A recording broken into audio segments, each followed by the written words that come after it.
Good day, traders. Mindset Reset. It's a non-farm payrolls Friday. We're going to talk about ending the week strong on a smart note. Could be a volatile Friday. It may not be, but we're going to answer a couple of questions. We're also going to talk about a couple of trade opportunities that occurred this week, my approach, my thought process, answering some questions related to that.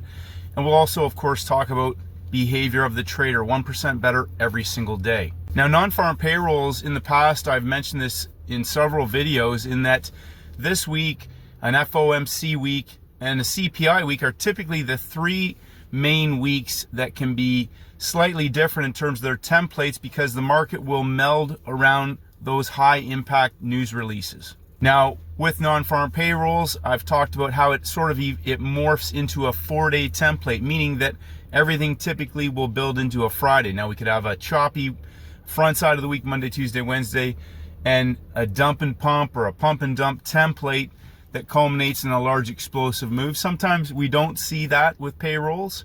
It's probably more common than not that we see a large explosive move. It's the beginning of a new month, a new timing cycle. The whole point with payrolls is this: my largest opportunity setup typically comes 80 to 90% of the time on a Thursday.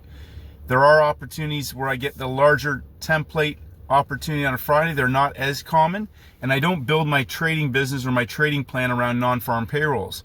So if there's not a large impact release or impact on the market itself, 9:30 therefore becomes the next go-to setup time in terms of the New York equity market opens, which essentially ends up being a third-hour opportunity if indeed I even trade on a non-farm payrolls Friday. This has been a fantastic week. I've already joked with Steven that I probably may not be back this week, but I'll probably be around to watch just to see how the markets do set up. I'm going to look to see if we have a couple of other specific Friday opportunities that should be in place, and then how they trade. Markets are closed now in terms of the 459 rollover, and depending on how they set up into the new day, into that non-farm payrolls 8:30 a.m. release, will give me an idea if there's a first bounce or an opportunity once the equity markets open, even if it indeed is even worth trading. Which brings me to my next emphasis. I keep emphasizing to traders, what setup are you hunting? Meaning, have you crystallized a setup or a couple of setups that you're actually hunting? And what I mean by that is this: rinse and repeat. So I've got Friday setups that I'm going to look for tomorrow. Now, they may not even be in place, because again, this is a different week. It's a non-farm payrolls week, but typically I look for the same opportunity, two types of opportunities on a Friday that I look for: markets that close in breakout, or a market that is an all-in opportunity at the higher low of the week in a template setup, a 3-day template setup. We do see that in the past. There has been non-farm payroll templates that have allowed, we've seen an explosive range expansion on the release, a pullback, and a coil into the New York Open for a large move. We've seen that in the past on gold, some of the other currency pairs. But the most important thing is knowing the setup that you're hunting. So I really will caution traders to not be trying to look for something just to counter trend it, or to counter trend the extreme on a market once it explodes. When we have a fundamental release such as payrolls, that can carry through into the end of the US session, into the close, which comes to our next point. You don't want to ruin your weekend. Now, I was joking with another friend of mine, and Steven as well, but this on a Monday, typically you can say don't ruin your week on a Monday. By about Wednesday or Thursday, you're saying don't ruin your day, and then back to Friday again, you're saying don't ruin your weekend, meaning don't do anything off of the main plan. Executing best playbook trade setups. You don't want to get into a science project and start being a genius and reading markets and catching moves and to see how good you are at catching this and catching that and placing orders and catching this. Because remember, and you can trade however you like. As I always say, there's several traders in this community that are very successful. They trade different approaches. You have to trade what resonates with your hardwired mentality, your skill set, your beliefs, in what resonates best with you. But also on a Friday, what you don't want to do is engage in impulsive, irrational, and off-the-cuff behavior and get yourself caught into a situation where all of a sudden you're on tilt maybe, or going potentially in a headspace where you could go on tilt and do damage, heading into a weekend, which comes back to understanding exactly what you're doing when you're at the screen, the setups that you're hunting. And if they're not there, knowing, for me, if my setups aren't there, I'm walking away, especially on a Friday, because I have no illusions that there's going to be something that I need to trade on a Friday. Certain characteristics will behave certain ways on different days of the templates from the beginning, the midpoint, and the closing range of the week. If you're not sure, or you're going there tomorrow thinking you're hoping to catch a move, be very, very cautious about trying to engage in a market that, if we do have an explosion on the release, we could see volatility that then all of a sudden consolidates and doesn't do anything the rest of the session. Or we could see a market that carries through and just continues to have momentum behind it into the close of the day. Or we could just see a market that's choppy and volatile and going into consolidation. Know exactly the type of setup on the instrument that you're going to be looking at based on the criteria that you have together to identify the best trade candidates, and how price should behave either prior to that release, after the release. You know, and some traders have asked, well, how long do you wait? Well, if I have an opportunity and it's part of a larger time frame template, meaning that I have a trade that I would have entered if that news release wasn't there, then I'll be looking for a first bar or a first bounce opportunity. We've talked about the 4 types of news candle releases. The first bounce is an explosion, the pullback, and the continuation in line with a larger time frame template. Now, on currency pairs, you know, I've talked about this. You could use a 5-minute chart. If it's a larger template, a 5-minute chart is fine for first bounce. On a smaller time frame in an intraday, on instruments like gold, for example, a 1-minute bar is enough to carry through sometimes for 100, 150 pips.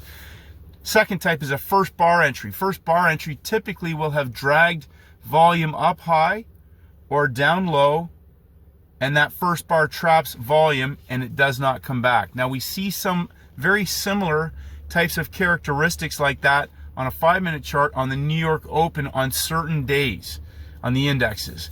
It has the first bar characteristics. We'll see 3 levels of rise into a high of day. They'll break and pull back and consolidate. It engulfs, and it has volume trapped up high or down low. And once that market is going to go, it continues for that next, whatever, 15 minutes, 30 minutes, whatever that setup is. The third type of news candle release is where we get wicks on both sides. Now, I talk about that. That's a no-go zone. We get wicks on both sides. We wait for the next hour and the new hour to open up and either work one of the extremes for a reversal, or it works one of the extremes for a New York Open or a 3rd hour release off the high of the week or low of week type of situation. So wicks, avoid completely. We're not looking for any of that. And if you're not, number one, you don't even have to be trading the news. But number two, if you don't have the skill set or the understanding or the runs on the board yet, don't even worry about it. This is strictly understanding what can happen in that first minute, first 5 minutes. And the fourth type of situation is that there is no volatility, there's no response, and then it's back to business as usual. Whether you're on a 5-minute chart, whatever that is. So again, if it's an index, whatever, New York equity markets, they open at 9:30. Typically, I'm looking for a 3rd hour opportunity, either at the high or low of the week, if indeed we're down at one of those levels. So it's really important to go into the day prepared, with your head on straight, knowing exactly what you're looking for, knowing the type of day that it is, knowing that you're not just looking for trades, or you're going to be a genius and read every level and know where there's going to be a sweep, a hunt, a push, a gap, a block, whatever. But those are all, that's great, but what setup are you hunting? What setup is going to be an easy money-making trading setup that rinses and repeats? It's the same thing over and over and over again. No rocket science, no science project, no hobby fairs, no verbal diarrhea, no jibber jabber gobbledygook. What setup are you hunting? It's really cut and dry. My friend Steven trades reversals after they break out and not until the 3rd hour, if they meet his criteria. Very simple. And people, I put Steven on the spot a bit. People keep asking, you want to interview Steven? You got to get him on the show and all this. Steven doesn't want to be part of that. That wasn't the purpose of me discussing Steven. I respect Steven immensely. He is a wealth of knowledge and experience. But one thing I really respect and admire about Steven is he has a simple disciplined approach and a hardwired understanding of how he is going to execute it repeatedly without any analysis paralysis, without thinking. We have a little side joke that thinking is for idiots, because if you start thinking, that means you don't know exactly what to do. It's a very simple model. You either know exactly what to do, how you're going to manage your risk, execute the trade, take profits, and then walk away, or you're there looking for trades. It's as simple as that. Keeping things simple, enjoyable, scalable, and profitable is the name of the game. Zero stress, zero emotion, zero thinking, and in most cases on the ACBs, zero trade management. So we had a non-farm payrolls Friday. Tomorrow we had major red news, 8:30 and 10 a.m. today.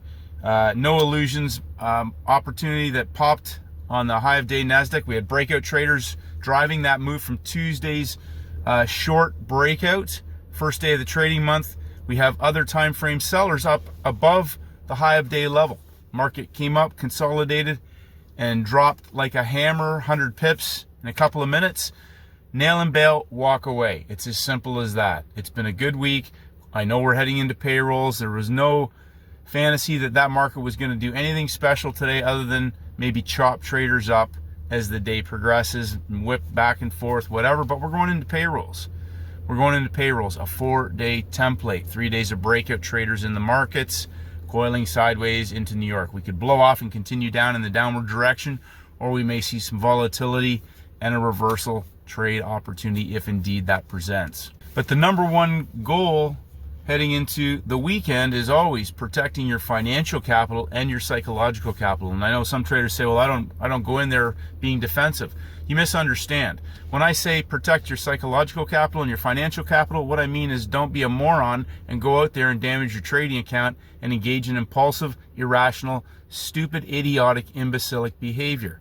Speaking from experience, you can have a fantastic week and you can ruin it all in the span of less than an hour and destroy all the good work that you've done all week, and then go into the weekend damaged, and all you're doing is beating yourself up and studying and going over what you did wrong and how you could fix it and everything else. Now, we'll close on this. I keep saying this, the trader is the biggest variable in the equation. The trader themselves, the person, the individual, their wiring, their beliefs, their daily routines, their self-talk, their process, their habits, their understanding, their objectives when they go to the screen. If you are not focused and 100%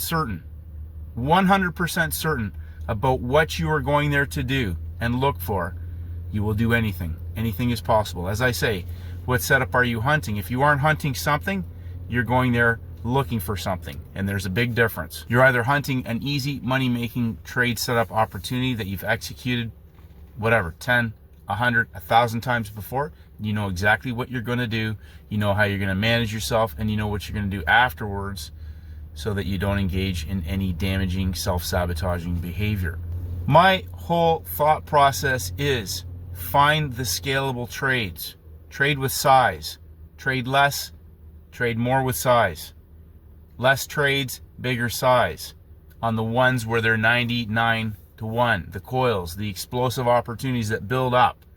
And in between, if we have some nail and bails, we take the money and run, but we focus on the larger, scalable, parabolic opportunities that can significantly compound your account. So movement is not my objective. Reading a direction, predicting, forecasting, catching every little zigzag in a market, I have zero interest in that. Where's the scalable opportunity? Because how am I going to really get an opportunity where I can make a lot of money and hold on to it and it's not coming back?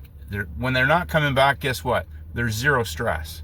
They're not auctioning back and forth. I'm up 50, I'm down 25. I'm up 40, I'm down 30. So that sort of bobbly boop is not the type of market I want to be in.